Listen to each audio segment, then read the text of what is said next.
Hey there, you guys. Welcome back. Today I just wanted to do a little bit of a spotlight, a plant spotlight on this absolutely adorable Sinningia. It is so cute, and I forget about it when it's not in bloom, and it's in bloom a lot. But when it's in full bloom like this, it's hard to miss, and I'm like, why don't I have this front and center all the time?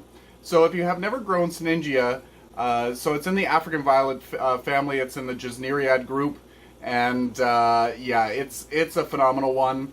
Sinningia in general are very easy to take care of. From what I understand, they like a slightly acidic soil, so a peat-based soil is a really nice one for them. It kind of buffers the pH a little bit lower. This one in particular is Sinningia Deep Purple Dreaming, and it is pretty dreamy. Look at those flowers. Oh, I hope that they're coming into focus. Let me block my face out just in case. We'll spin this pot a little bit. So yeah, they prefer a slightly acidic soil. So peat-based soil is good. They like it to be water retentive but drain freely, which is a really fun one to try to do. So add extra perlite into the soil. I let mine dry down pretty well, almost completely between waterings. When it's actively growing, they can stay pretty moist, not soggy, not soaking wet. They are tuber producers. These little tubers are like the size of grapes, I believe, small grapes. They're about maybe a centimeter across, maybe a centimeter and a half across, so about a half inch, 3/4 of an inch. In this pot, I moved it up actually into this pot. I think it's a 5-inch clay pot. I think I'm going to be getting it a shallower pot because it just looks so silly. I thought it would grow a little taller. I don't know. I've had this plant for, I don't know, let's say 8 or 9 years.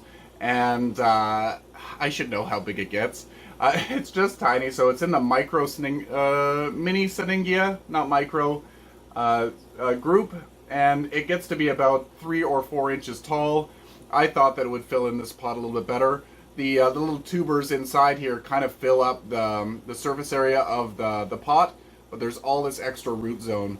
And it just looks a little silly in this pot, so I think I might transplant it into something that's a little bit shallower. And back to the requirements. I let mine dry out almost completely between waterings, but when it's actively growing, it doesn't mind staying evenly moist, not soaking wet.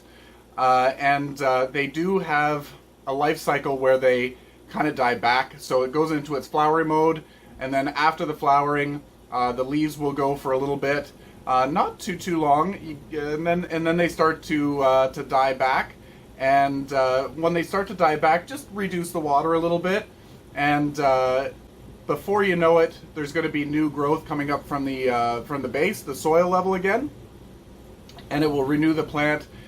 So the plant is never in full dormancy. Sometimes it is. I shouldn't say never. Sometimes it does go fully dormant, but usually in my care, as it's starting to go dormant, new growth is starting to come out. So it's always doing something, unless you let it go completely dry. And if you do, don't worry about it. Give it a little drink, and it should start activating again. And yeah, super easy to propagate as well. I do it with stem cuttings. I took some in the fall or winter time, and let me go get those. I hope they're still doing well. This is going to be a fun one. Maybe they're in flower too. So I've got my my little cuttings in here in a little Ziploc bag. Ziploc bags seem to be the best way to grow these guys. Look at the roots coming out the bottom of this. I'm just pulling them out. Look at these gorgeous little babies. I think it was around December, maybe December, early January, that I took these cuttings, and look at how well they are doing. Oh, the leaves on this one are huge. Let's compare to the actual plant. I suppose they're similar size. As they grow up, the leaves get a little bit smaller, but around the base they're about the same. So they're super cute. So this one is actually a hybrid, a cross. So a cross between Sinningia Silovii, I hope I'm saying that right, and Sinningia Consina.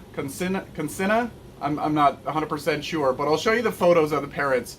So the Silovii has a taller flower spike, and that's where it gets the pendulous blooms. And then the Consina or Consina, I'm not sure how to say that one. That's more of a smaller plant, so that's where it gets its smaller stature from.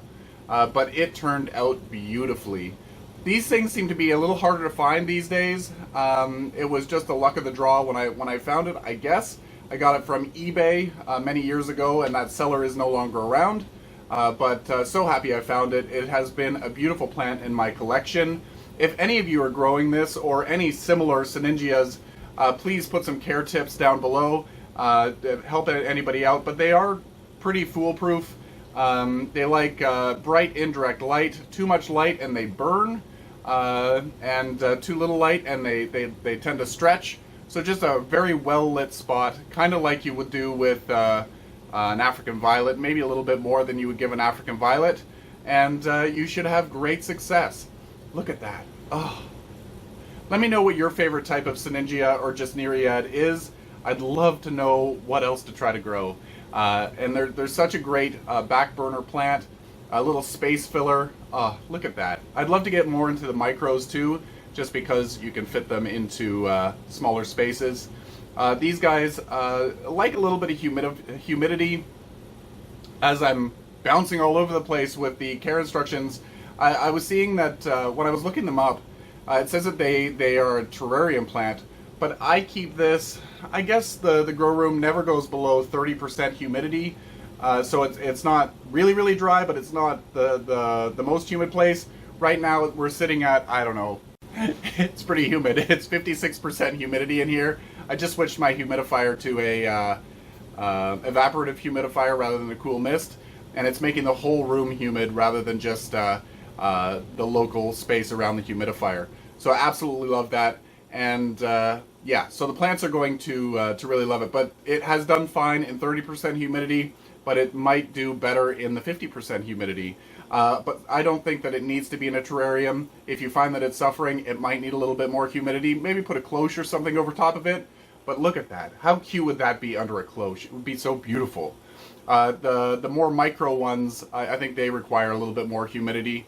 Evenly moist, smaller pots, easily dry out. So keeping it in a contained environment really would help the evaporation. It won't dry out as quick.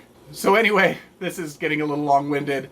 Hope you enjoyed this little update on this plant, a little plant profile, and yeah, until next time, you guys, happy growing.